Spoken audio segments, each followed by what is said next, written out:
Hello and welcome to Scream Vlog. My name is James Gass, and every week I share some of the horrific, wonderful things I find over the week.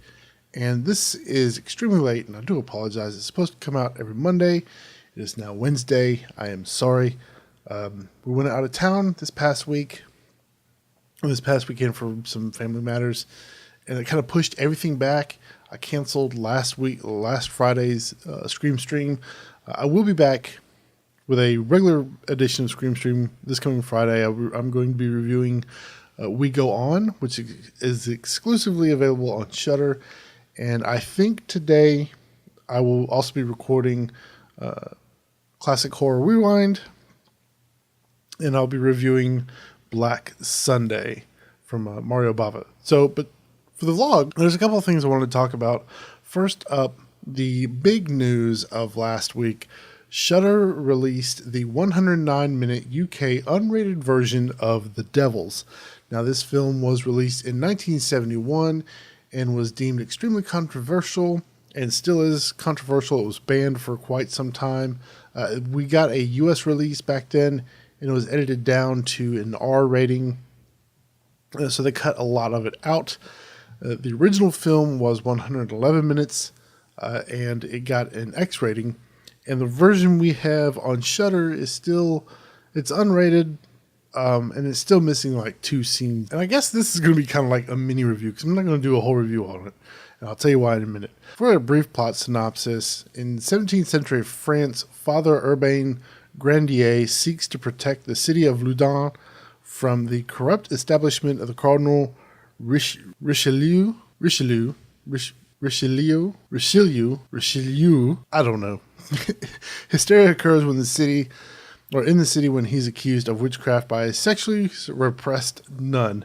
Now, this stars Vanessa Redgrave, Oliver Reed, Dudley Sutton, Max Adrian, Gemma Jones, Murray Melvin, Michael Gothard, and a host of other big name actors. And this was directed by Ken Russell, who also directed several other films that I remember watching. The film, it's not really a horror film. I don't know, it was good, but it's more of like historical shock, kind of along the lines of Caligula. I can see kind of why this got an X rating. The only thing I found controversial about the film was the way they depicted the Catholic Church. I'm not a religious person, so that's still not controversial to me. There's not like a whole lot of sex. There's quite a bit of nudity, but that's really about it. I don't know. It was an okay film. Well, I'm not going to say that. It was a decent film. I'm not going to say that either. It was pretty good. It just wasn't horror. The acting was great. You just don't see a whole lot of acting like this anymore.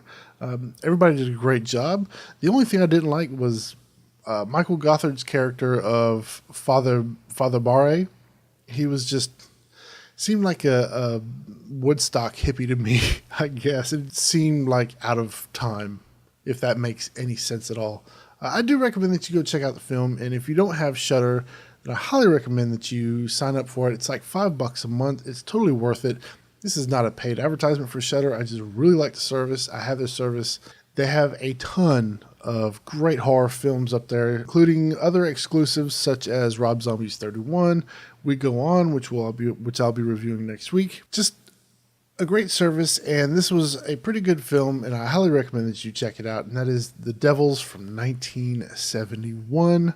Other news this week, Train to Busan was released to Netflix on Monday. I watched it.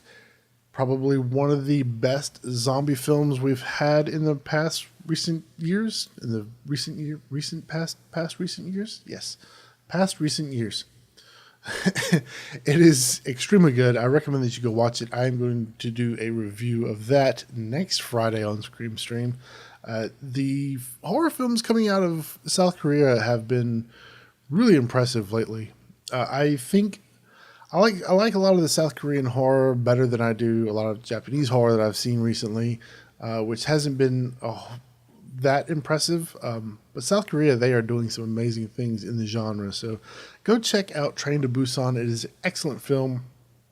Again, I will be reviewing that next Friday. Also, we actually, just today, we have a new trailer, or finally a trailer, for the Netflix original film Death Note. This is based off the Japanese manga of the same name. They also did an anime series I think it was anime series out of it. I am excited to see this. This is directed by Adam Wingard, who did a segment in VHS. He's also done some work on You're Next and quite a few other things. So far, I'm a fan of his work, and I am excited to see this. I have high hopes for it. And Netflix has been doing some really cool stuff with films lately.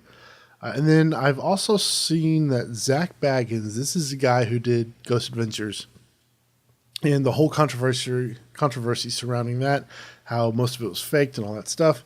Anyway, he is set to produce a new reality show in the UK called Help, My House is Haunted.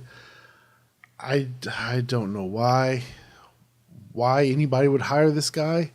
Why is he still in? I cannot stand this guy. I'm sorry. I can't. He uses too much hair product. But that's not the only reason why I don't like him. I just don't really like the guy. He seems kind of like an asshole. So he's going to have his new show in the UK. Jesus. And then finally, there's a documentary being released about Eliza Lamb. If you're not familiar with that story, she died tragically in the Cecil Hotel in Los Angeles. At first, there was footage released of her inside of a elevator, acting very strange. You might remember this. I'll put a link to the story. As a matter of fact, I'll put links to all these stories in the description below.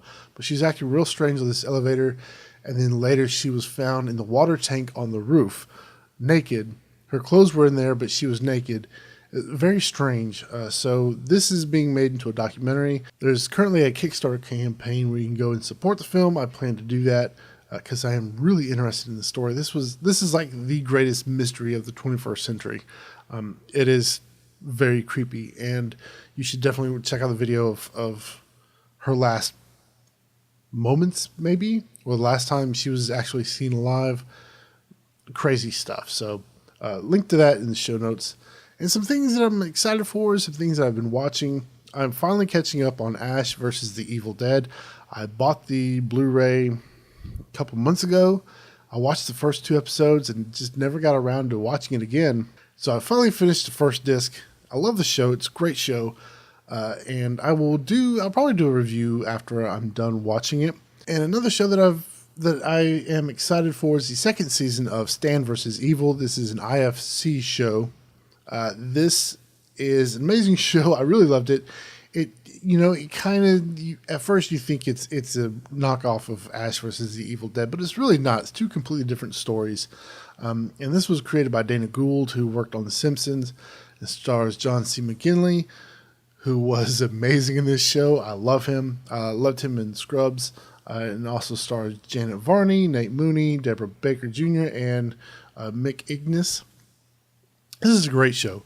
And we don't have like fancy cable. We have Sling TV, and thankfully IFC is part of our Sling package. So I was able to watch this. So you can watch it on demand. I think it's still up there on IFC for you to watch. If you have Sling TV, I'd suggest that too. So great show. I'm excited for season 2. And then finally, a new Alien Covenant trailer. This past weekend, we went and watched Logan, which was amazing. I'm not going to review it on Scream Stream because it's not really horror. But it was a great film, and I highly recommend that you go and watch that film in the theater if it's still there.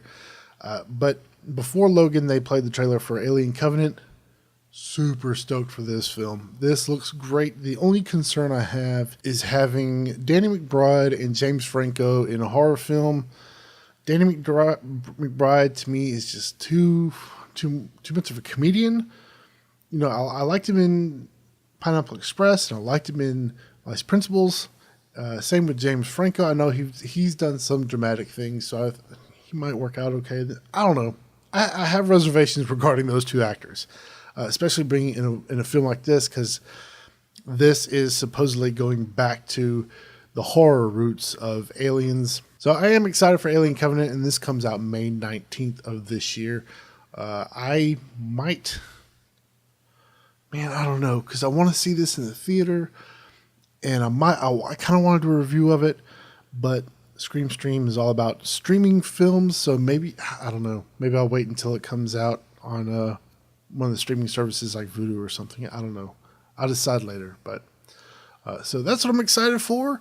I don't really have anything else to talk about this week except for something that was a little scary that happened to me this morning. The apartment complex we live at, there was a SWAT team in the building, a couple buildings down. Like there were like a good dozen SWAT soldiers with shotguns and everything banging on somebody's door. We went out to walk the dogs, and we heard the commotion, saw the lights flashing, and we turned around and went back inside. So I don't know what happened. No clue. But that was freaked me out a little bit.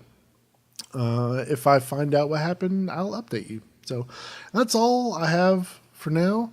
Until next week, I'm James Gass saying if it was real, the cameraman would be dead too. Good night.